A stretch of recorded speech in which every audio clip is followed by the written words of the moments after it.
Harrison is the recent recipient of the Burnt Tongue, Cat Got Your Tongue scholarship.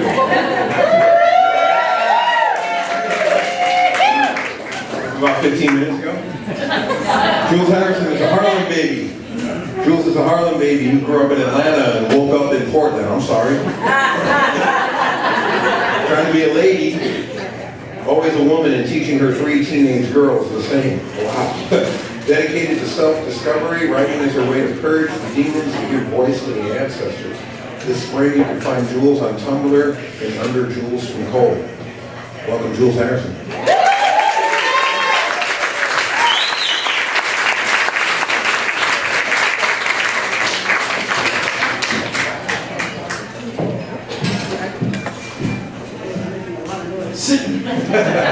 Okay, so first of all, thank you, all of you that are here tonight, because you are helping me pursue a dream that I've never thought I really had. I always wanted to be a social worker, but I didn't realize that I was going to actually write too. So thank you, all of you.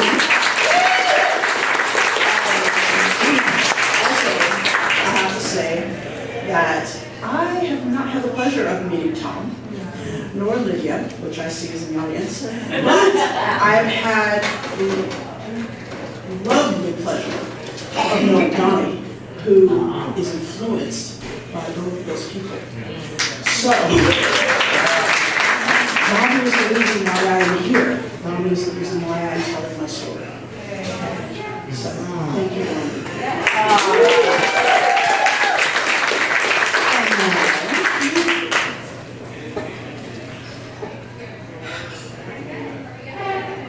Shit. I'm late. That's what I was thinking when I noticed that Pearl's evil twin, Ruby, hadn't shown up for her monthly visit. Evil in that she has a tendency to wreak havoc on my underwear when I'm not expecting her. But this is a bigger issue. Pregnancy of babies. Another life to shape, mold, and unleash in the world. My first child was my 3rd pregnancy. The first was aborted because I didn't think I was ready. The second, I carried 22 weeks, 6 days.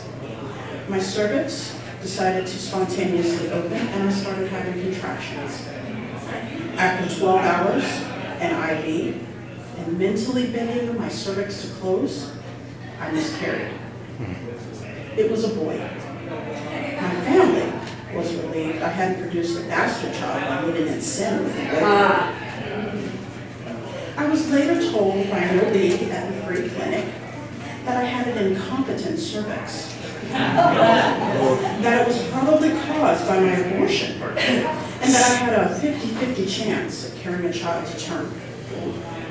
So this was going to be my miracle baby.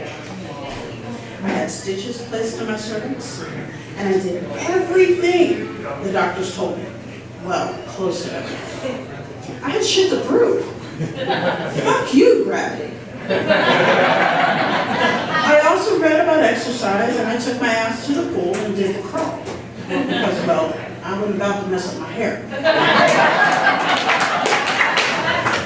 I didn't tell my family about this pregnancy. Not the entire time I was carrying her. Not even my mother knew. You see, we get along when I pretty much stay out of the way. Being a gray sheep among this black sheep makes you a target. Telling them I was pregnant before was met with a stoic silence and a look of utter contempt. The pregnancy went well. I had the stitch removed at 36 weeks, 4 days, and 12 hours of labor with no meds. I had this live, independently breathing, intermittently screaming baby. Her name is Destiny. I knew we could do it. Shit. I'm late. A baby. The potential for one. Another one. Well, this will be different. No more free clinic. I had a job and with benefits too. The boyfriend was upgraded to the husband. 2 years have passed, we got this. If I'm pregnant. Okay, to the doctor to confirm I go. Whole new office, lots of white faces, many a judgment. At least at the free clinic, they didn't look down at me. But I was married now. And I thought things would be different if I paid a copay down. I peed in the cup and I waited for results. A lot of if-then statements came up. If I'm pregnant, then I'll get an abortion. I can't do this again. It's too soon. I had plans that included a two-door coupe, not a minivan. The battle raged in my head. 30 minutes later, my fears were confirmed. Plus sign, the blue line, I'm pregnant. It was early, about 3 weeks, and I was immediately scheduled for an appointment to see the specialist. I drove home in a state of strategizing. Well, it's a good thing I have a sedan. I can fit 2 car seats in the back. I have some clothes that may still work. On and on, I made plans.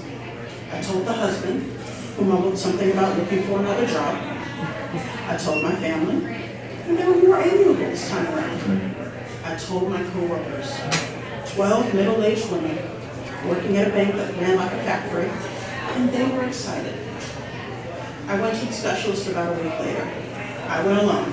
Husband was at work, and I could use the alone time. I brought a list. I had pregnancy rights, and damn it, I was entitled to something for pain insurance, right?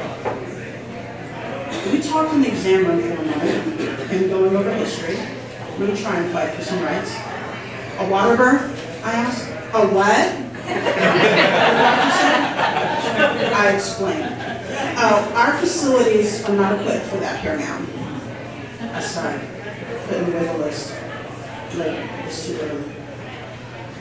I went to the ultrasound room to change from maternal ultrasound. It was too early to hear a heartbeat. This was new, I hadn't had one of those before. This is being a little different, said the tech. I'm gonna drill, shot back. A probe with a condom went expertly into my vagina and quickly stopped at the base of my cervix opening. Thankfully, the gel was warm.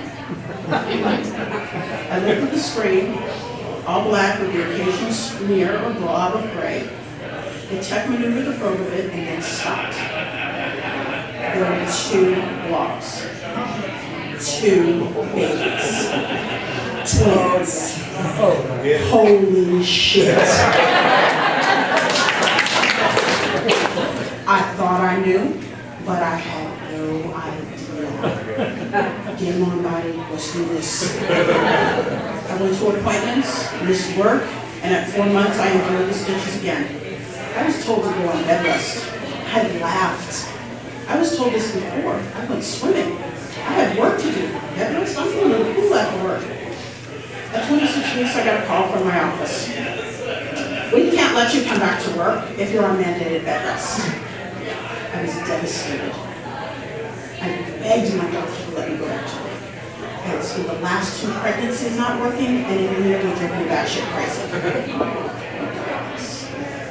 I spent time doing yoga around my expanding belly, fantasizing about names and matching clothes. Well, slightly matching clothes.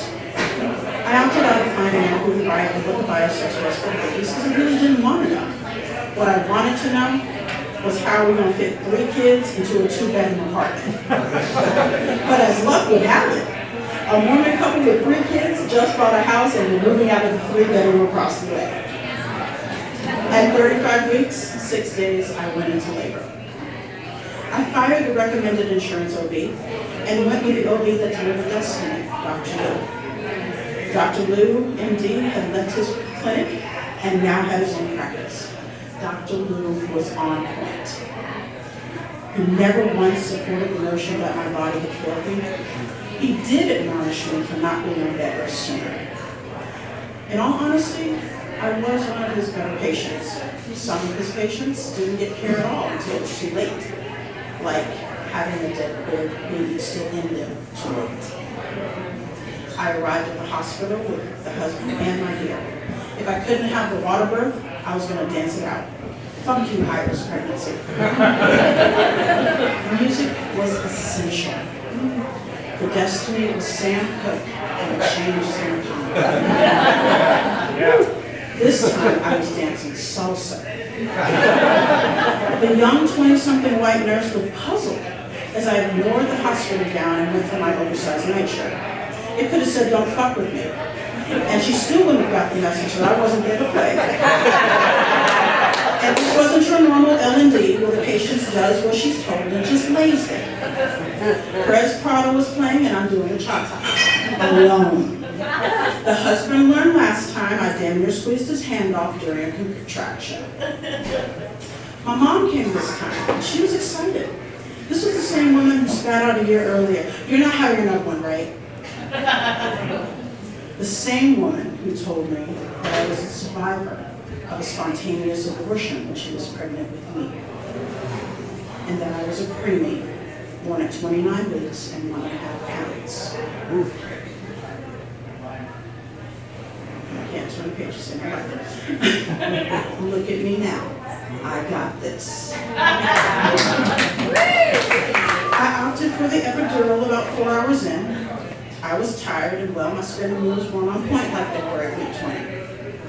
I watched as the room was prepped. 2 births, means 2 teams, and with the added bonus of this being a teaching hospital and twin births not happening often, I was treated like a rare animal. A monkey. This was Atlanta after all. This may be the birth and resting place of MLK, but racism and asshole pretentiousness is alive and well. In the midst of my euphoric state, brought to me by a tube in my spine, I heard the nurse refer to me as a breeder. Being drunk does lessen my response time, but I know what I heard. I got this. Focus and get this done. Okay, time's up. Cervix is open and ready to go.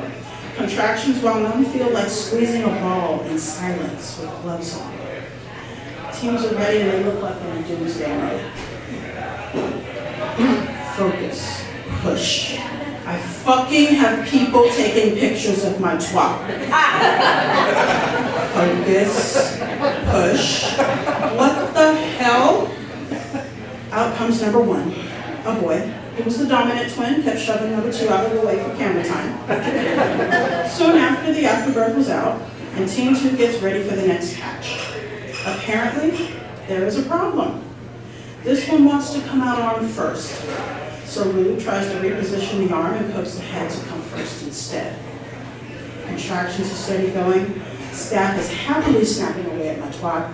Mom is crying, and here comes my daughter, fist first.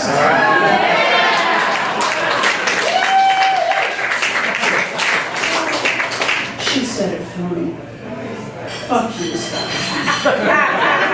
My mom's cervix is far from competent.